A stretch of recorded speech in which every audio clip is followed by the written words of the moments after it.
Quirks, tips, and info about Edison nickel iron batteries. Nickel iron alkaline. I want to make this real quick.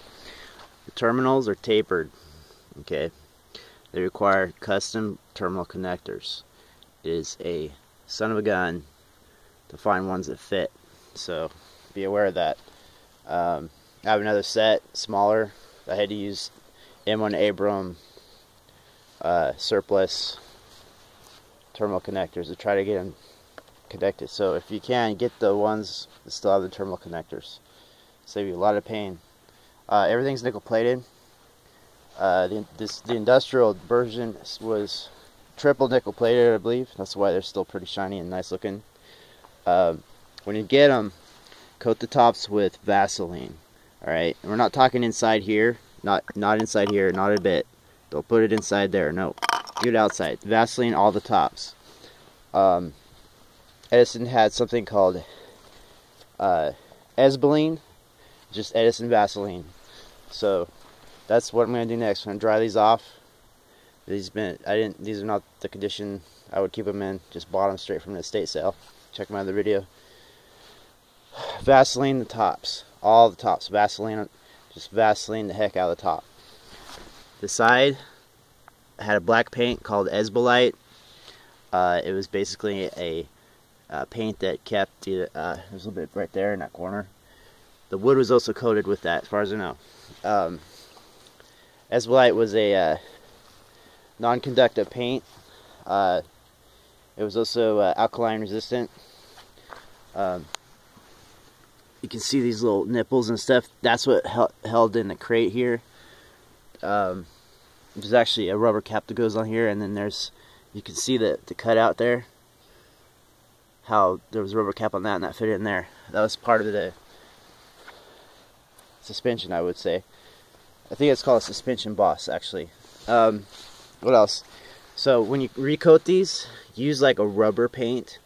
There's a really good rubber paint you can get. Kind of expensive, but it's non-conductive and chemical resistant. So use that when you recoat these. I read an article, people use gasoline to strip off the old paint. That's maybe an option. There's probably other ways. What else? The access point for the electrolyte, there's a rubber cap. There's a cotter pin. There's a spring loaded action. These are pretty good. There's not a lot of carbon buildup. You want to keep those clean and keep these shut. You don't want the carbon going in. The electrolyte, you have to use, I read some scientific papers, you have to use lithium monohydrate with the KOH. The reason why is it prevents iron poisoning. There's a whole thing on that. It makes your batteries last, you know, the claimed 100 years, more or less, if you use lithium. So you can get away with just straight KOH, but they're not going to last. It's going to suffer iron poisoning.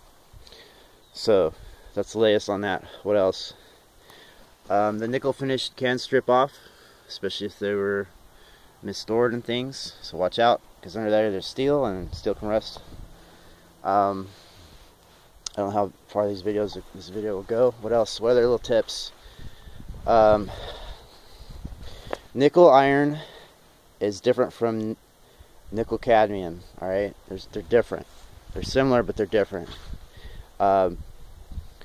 Edison made nickel iron and then after he died, his company started making nickel cadmium as well. There's a company called Knifey. Don't be fooled.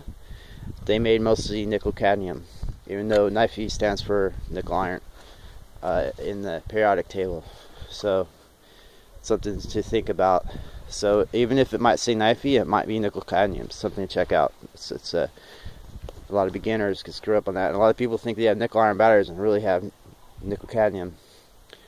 So what else? Oh, these they're called gland seals. Notice there's red and black. Black for negative, red for positive. These are octagon, I think. These mean this is a later version. The first version it looked like a flower. Those were up until I think the late 30s. So that's how you can date beyond a date code. And then Thomas Edison cap. That means these were pre-1972. In 1972, they were bought out and by McGraw, and it would say McGraw Edison. And then later Exide bought them. I haven't seen an Exide version yet. And that's another way to date them. Exide bought the factory and shut down production. So there you go. There's some cool tips and things to learn about. I'm going to try to make a book. I already have a proto book called the Edison Nickel Iron Cyclopedia with a C. Nickel Iron Technology. It's basically a bunch of old Edison manuals thrown together. I'm gonna put that as a link for free, and you can study that. Spent hundreds and hundreds of dollars getting these manuals. You can have them for free, so you get educated. I'm gonna have a later book that'll be broader, probably go into nickel cadmium as well. But that's just a sparkle in my eye right now. It hasn't happened. You can see the moss and junk. Anyway, I gotta get this video short. I have more detail to give you. Hold on, I need to give this to you. Hold on, let's see if this video lasts. Hold on.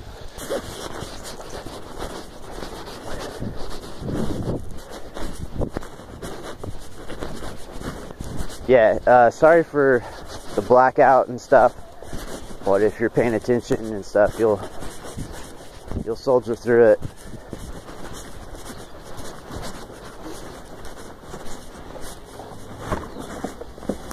If this will last, I'll tell you about terminal connectors.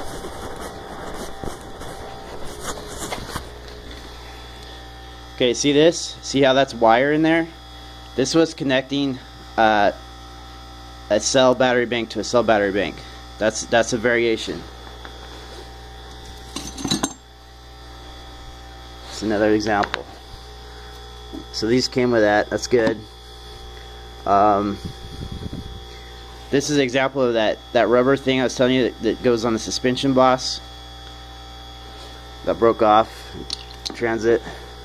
Important things to know, right? If this video lasts, I'll show you how the batteries are, or what they're connected by.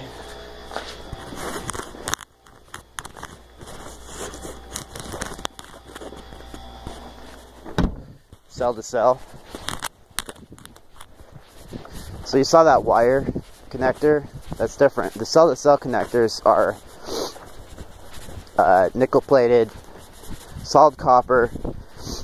I think it's called swedged.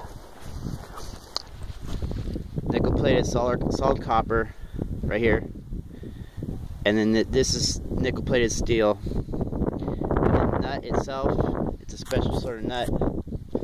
You see if I can. I think I have an example in my pocket. Luckily, see if this video lasts. I need to put with the other. I might not. Well, here's what I mean. Where to go? There's one. Trying to find this quickly. Don't know how much. Here we go. See this? It's a beveled nut. You see that? That's these turned upside down. Someone did put this weird connector. I don't know what this is about. That's probably for a clamp to clamp on a battery clamp. Maybe someone did that. See how this is upside down? All these are like that. That's a special sort of nut. They're all custom. So anyway, I showed you a lot. I need to shut this video down in case I want to make more.